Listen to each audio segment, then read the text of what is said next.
ಒಂದ್ಸಲ ಈ ರೀತಿ ಸಿಂಪಲ್ಲಾಗಿ ಕುಕ್ಕರ್ದಲ್ಲಿ ವೆಜಿಟೇಬಲ್ ಪಲಾವ್ ರೆಸಿಪಿನ ಮಾಡಿ ನೋಡಿ. ಸೊ ಖಂಡಿತ ಮತ್ತೆ ಮತ್ತೆ ಇದೇ ರೀತಿ ಮಾಡ್ತೀರಾ. ಯಾಕೆಂದರೆ ಅಷ್ಟು ರುಚಿಯಾಗಿರುವಂತಹ ಸಿಂಪಲ್ಲಾಗಿ ಮಾಡುವಂತಹ ಒಂದು ಆರೋಗ್ಯಕರ ವೆಜ್ ಪಲಾವ್ ರೆಸಿಪಿ ಅಂತಲೇ ಹೇಳ್ಬೋದು. ಬೆಳಗಿನ ಬ್ರೇಕ್ಫಾಸ್ಟ್ಗೆ ಹಾಗೂ ಟಿಫಿನ್ ಬಾಕ್ಸ್ಗೆ ಅಥವಾ ರಾತ್ರಿ ಊಟಕ್ಕೆ ಎಲ್ಲದಕ್ಕೂ ಸೂಪರ್ ಆಗಿರುತ್ತೆ. ಬಿಸಿ ಬಿಸಿ ಇರುವಾಗ ತಿನ್ನೋಡಿ ಸೂಪರ್ ಆಗಿರುತ್ತೆ. ಸೈಡ್ನಲ್ಲಿ ಇದಕ್ಕೆ ನಿಮಗೆ ಏನೂ ಬೇಕಾಗಲ್ಲ, ಅಷ್ಟು ರುಚಿಯಾಗಿರುತ್ತೆ. ಸಿಂಪಲಾಗಿ ಒಂದು ಮಸಾಲನ ಮಾಡಿ ಈ ಪಲಾವ್ ರೆಸಿಪಿನ ಮಾಡಿ ತೋರಿಸ್ತಿದ್ದೀನಿ. ಅದಕ್ಕಾಗಿ ಮೊದಲಿಗೆ ನಾನಿಲ್ಲಿ ಕಡಾಯಿನಲ್ಲಿ ಒಂದು ಸ್ವಲ್ಪನೇ ಎಣ್ಣೆ ಹಾಕ್ತಿದ್ದೀನಿ.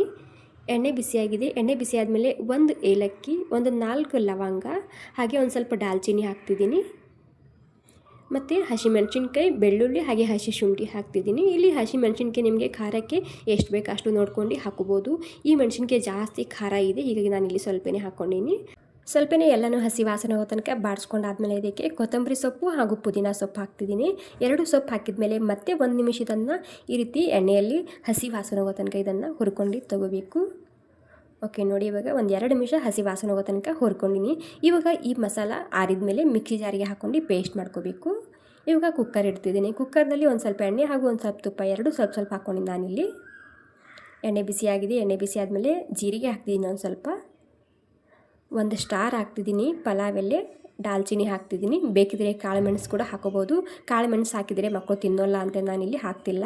ಅಥವಾ ನೀವು ಪೌಡರ್ ಕೂಡ ಹಾಕೋಬೋದು, ಟೇಸ್ಟ್ ತುಂಬ ಸರಿಯಾಗಿರುತ್ತೆ ಕಾಳು ಮೆಣಸು ಹಾಕಿದರೆ. ಇವಾಗ ಇದಕ್ಕೆ ಈರುಳ್ಳಿ ಸೇರಿಸ್ತಿದ್ದೀನಿ. ಈರುಳ್ಳಿ ಇವಾಗ ಹಸಿ ವಾಸನೆ ಹೋಗೋ ತನಕ ಮೊದಲಿಗೆ ಹುರ್ಕೊಂಡು ತೊಗೋಬೇಕಾಗುತ್ತೆ. ಕಾಳು ಮೆಣಸಿನ ಪುಡಿ ಕೂಡ ಹಾಕೋಬೋದು, ಅಥವಾ ಕಾಳು ಮೆಣಸಿನ ನೀವಿಲ್ಲಿ ಒಂದು ಸ್ವಲ್ಪ ಕುಟ್ಟಿ ಹಾಕೋಬೋದು. ಹಾಗೆ ಹಾಕಿದರೆ ಬಾಯಲ್ಲಿ ಸಿಗುತ್ತೆ, ಮಕ್ಕಳು ತಿನ್ನೋದಿಲ್ಲ ಸಿಕ್ಕರೆ, ಹೀಗಾಗಿ ಕುಟ್ಟಿ ಹಾಕ್ಕೊಳ್ಳಿ, ತುಂಬ ಸರಿಯಾಗಿರುತ್ತೆ. ಈರುಳ್ಳಿದು ಹಸಿ ವಾಸನೆ ಹೋಗಿದೆ. ಹಸಿ ವಾಸನೆ ಹೋದ್ಮೇಲೆ ಇದಕ್ಕೆ ಟೊಮೆಟೋನ ಹಾಕ್ತಿದ್ದೀನಿ. ನಾನಿಲ್ಲಿ ಟೊಮೆಟೊ ಒಂದು ಸ್ವಲ್ಪ ದಪ್ಪನೇ ಕಟ್ ಮಾಡ್ಕೊಂಡಿನಿ, ಯಾಕಂದರೆ ಇದು ರೈಸ್ ಜೊತೆಗೆ ಕರಗುತ್ತೆ ಅದು, ಹೀಗಾಗಿ ಒಂದು ಸ್ವಲ್ಪ ದಪ್ಪನೇ ಕಟ್ ಮಾಡ್ಕೊಂಡು ಹಾಕ್ಕೊಂಡಿನಿ. ಒಂದು ಸ್ವಲ್ಪ ಟೊಮೆಟೊದ ಹಸಿ ವಾಸನೆ ಹೋಗೋ ತನಕ ಹುರ್ಕೊಂಡು ತೊಗೋಬೇಕಾಗುತ್ತೆ. ಮಿಕ್ಸ್ ಮಾಡ್ಕೊಂಡು ಇದಕ್ಕೆ 1 ನಿಮಿಷ ಹಬೆಯಲ್ಲಿ ಬಿಡ್ತಿದ್ದೀನಿ. ಇವಾಗ ನೋಡಿ, ಟೊಮೆಟೊ ಸ್ವಲ್ಪನೇ ಹಸಿ ವಾಸನೆ ಹೋಗಿದೆ. ಪೂರ್ತಿ ಸಾಫ್ಟಾಗಿ ಮಾಡಬಾರ್ದು, ಮತ್ತು ಮುಂದೆ ಬೇಯುತ್ತೆ ಇದು. ಈ ಟೈಮ್ನಲ್ಲಿ ನಾವು ಮೊದಲನೇ ಮಸಾಲಾನ ಮಾಡ್ಕೊಂಡಿದ್ದಲ್ವ, ಆ ಮಸಾಲಾಗೆ ಸ್ವಲ್ಪ ನೀರು ಹಾಕ್ಕೊಂಡು ಸ್ಮೂತಾಗಿ ರುಬ್ಕೊಂಡು ಇದರಲ್ಲಿ ಸೇರಿಸ್ತಿದ್ದೀನಿ. ಇದರಲ್ಲಿ ಈ ರೀತಿ ಮಸಾಲ ಮಾಡಿ ಹಾಕಿದರೆ ವೆಜಿಟೇಬಲ್ ಪಲಾವ್ ರೆಸಿಪಿ ತುಂಬಾ ರುಚಿಯಾಗಿರುತ್ತೆ. ನೀವು ಇದೇ ರೀತಿ ಮಾಡ್ತೀರಾ ಮತ್ತೆ ಮತ್ತೆ ಒಂದು ಸಲ ಮಾಡಿದರೆ ಅಷ್ಟು ರುಚಿಯಾಗಿರುತ್ತೆ. ಒಂದು ಸ್ವಲ್ಪ ಮಿಕ್ಸಿ ಜಾರಿಗೆ ನೀರು ಹಾಕಿ ಇದರಲ್ಲಿ ಹಾಕ್ತಿದ್ದೀನಿ, ಮಸಾಲ ಹತ್ತಿತ್ತದಕ್ಕೆ. ಈ ಪೇಸ್ಟ್ ಹಾಕಿದ ಮೇಲೆ ಮತ್ತೆ ಒಂದು 15-20 ಸೆಕೆಂಡ್ ಹಾಗೆಯೇ ನಾನು ಹುರ್ಕೊಂಡಿನಿ ಈ ತರಕಾರಿ ಜೊತೆಗೆ. ಇವಾಗ ಇದಕ್ಕೆ ಮನೆಯಲ್ಲಿ ಏನು ತರಕಾರಿ ಇರುತ್ತೆ ಅದನ್ನೇ ಹಾಕೋಬೋದು. ನಾನಿಲ್ಲಿ ಹೂಕೋಸು, ಆಲೂ ಹಾಗೆ ಕ್ಯಾರೆಟ್ ಹಾಕ್ತಿದ್ದೀನಿ, ಮತ್ತು ಮಟರ್ ಹಾಕ್ತಿದ್ದೀನಿ. ನೀವು ಇದೇ ತರಕಾರಿ ಹಾಕಬೇಕಂತೇನಿಲ್ಲ, ಮನೆಯಲ್ಲಿ ಏನಿರುತ್ತೆ ಅದನ್ನೇ ಹಾಕೋಬೋದು. ಪನ್ನೀರ್ ಇಷ್ಟ ಇದ್ದರೆ ಪನ್ನೀರ್ ಕೂಡ ಆ್ಯಡ್ ಮಾಡ್ಕೊಳ್ಳಿ, ಸೂಪರ್ ಆಗಿರುತ್ತೆ. ಹಾಗೆ ಬೀನ್ಸ್ ಕೂಡ ಹಾಕೋಬೋದು ಇದಕ್ಕೆ.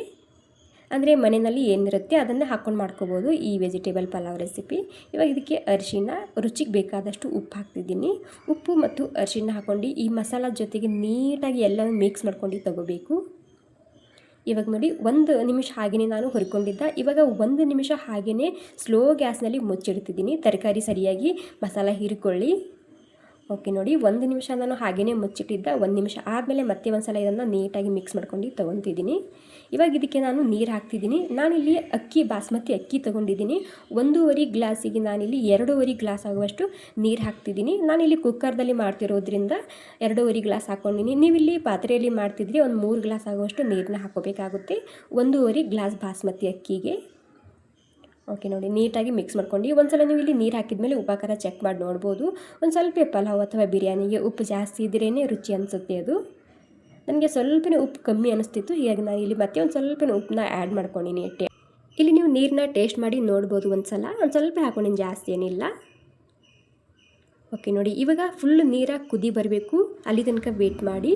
ಜಾಸ್ತಿ ತರಕಾರಿ ಇದೆ ಇದರಲ್ಲಿ ರೈಸ್ಗಿಂತ. ಈ ನೀರಾಗಿ ಕುದಿ ಬರೋ ತನಕ ನಾನಿಲ್ಲಿ ಬಾಸ್ಮತಿ ಅಕ್ಕಿ ತೊಗೊಂಡಿದ್ದೀನಿ. ಸುಮಾರು ನಾನಿಲ್ಲಿ 1.5 ಗ್ಲಾಸ್ ಆಗುವಷ್ಟು ಬಾಸ್ಮತಿ ಅಕ್ಕಿ ತೊಗೊಂಡಿದ್ದೀನಿ. ನೀವಿಲ್ಲಿ ಬಾಸ್ಮತಿ ಅಕ್ಕಿ ತೊಗೊಂಡ್ರೆ ಒಂದು 15-20 ನಿಮಿಷ ನೆನೆಸ್ಕೊಂಡು ತೊಗೊಳ್ಳಿ. ಮತ್ತು ನೀವಿಲ್ಲಿ ಬಾಸ್ಮತಿ ಅಕ್ಕಿನೇ ತೊಗೋಬೇಕಂತೇನಿಲ್ಲ, ಮನೆಯಲ್ಲಿ ರೆಗ್ಯುಲರ್ ಆಗಿ ಯಾವ್ದು ಅಕ್ಕಿ ಬೆಳೆಸ್ತಿರಲ್ಲ ಅದರಲ್ಲೇ ಮಾಡ್ಕೋಬೋದು ಈ ವೆಜಿಟೇಬಲ್ ಪಲಾವ್ ರೆಸಿಪಿ. ನೋಡಿ, ಇವಾಗ ನೀರ ಫುಲ್ ಕುದಿ ಬಂದಿದೆ. ನೀರು ಕುದಿ ಬಂದಾದಮೇಲೆ ನಾನಿಲ್ಲಿ ಅಕ್ಕಿನ ಹಾಕೊತಿದ್ದೀನಿ. ಅಂದರೆ ನಾನಿಲ್ಲಿ 1.5 ಗ್ಲಾಸ್ ಅಕ್ಕಿಗೆ ನಾನಿಲ್ಲಿ 2.5 ಗ್ಲಾಸ್ ಆಗುವಷ್ಟು ನೀರು ಹಾಕ್ಕೊಂಡಿನಿ. ಅದಕ್ಕಿಂತ ಸ್ವಲ್ಪ ಕಮ್ಮಿ ಕೂಡ ಹಿಡಿಯುತ್ತೆ ಕೆಲವೊಂದು ಬಾಸ್ಮತಿ ಅಕ್ಕಿ. ನೀವು ಮಾಡ್ತಿದ್ರೆ ನಿಮ್ಗೆ ಗೊತ್ತಿರುತ್ತೆ. ಕೆಲವೊಂದು ಸಲ 2.5 ಗ್ಲಾಸ್ ಹಿಡಿಯುತ್ತೆ ನೀರು, ಅಥವಾ ಕೆಲವೊಂದು ಸಲ 2 ಗ್ಲಾಸ್ ಸಾಕಾಗುತ್ತೆ ಬಾಸ್ಮತಿ ಅಕ್ಕಿಗೆ. ನಾನಿಲ್ಲಿ ಅಕ್ಕಿ ಹಾಕಿದ ಮೇಲೆ ಒಂದು 3-4 ನಿಮಿಷ ಹಾಗೆಯೇ ಕುದಿಸ್ಕೊಂಡಿನಿ. ಅವಾಗೇ ಇಲ್ಲಿ ಕುಕ್ಕರ್ ಮುಚ್ಚಿದರೆ ಎಲ್ಲ ತರಕಾರಿ ಒಂದೇ ಸೈಡ್ನಲ್ಲಿ ಬಂದು ಕುತ್ಕೊಳ್ಳುತ್ತೆ. ಹೀಗಾಗಿ ಒಂದು 3-4 ನಿಮಿಷ ಅಥವಾ ಒಂದು 70% ಆಗೋ ತನಕ ಹಾಗೆಯೇ ಕುದಿಯೋದಕ್ಕೆ ಬಿಡಬೇಕು. ನಂತರ ಮಿಕ್ಸ್ ಮಾಡ್ಕೊಂಡು ಇದಕ್ಕೆ ಹಬೆಯಲ್ಲಿ ಅಥವಾ ಒಂದು ಸಿಟಿ ಹೊಡೆಯೋದಕ್ಕಿಂತ ಮೊದಲೇ ನಾನಿಲ್ಲಿ ಕುಕ್ಕರ್ನ ಬಂದ್ ಮಾಡ್ಕೊಂಡಿದ್ದ. ಇವಾಗ ಪೂರ್ತಿ ಹವಾ ಬಿಟ್ಟಿದೆ. ಇವಾಗ ಓಪನ್ ಮಾಡ್ತಿದ್ದೀನಿ. ಅಂದರೆ ನಾನಿಲ್ಲಿ ಒಂದು ಸಿಟಿ ಹೊಡೆಯೋದಕ್ಕಿಂತ ಮೊದಲೇ ಗ್ಯಾಸ್ ಬಂದ್ ಮಾಡಿದ್ದ. ನೀವು ನೋಡ್ತಿರ್ಬೋದು ಎಷ್ಟು ಸರಿಯಾಗಿ ಬಂದಿದೆ ಇಲ್ಲಿ ಈ ವೆಜಿಟೇಬಲ್ ಪಲಾವ್ ರೆಸಿಪಿ ಅಂತೇಳಿ. ಒಂದು 80% ಮೊದಲೇ ಹಾಗೆಯೇ ಬೇಯಿಸ್ಕೊಳ್ಳಿ. ಜಸ್ಟ್ ಹವಾ ತುಂಬಾದಮೇಲೆ ಗ್ಯಾಸ್ನ ನೀವು ಬಂದ್ ಮಾಡ್ಕೋಬೋದು. ಅದರಲ್ಲೇ ಅರಳುತ್ತೆ ಈ ಬಾಸ್ಮತಿ ಅಕ್ಕಿ.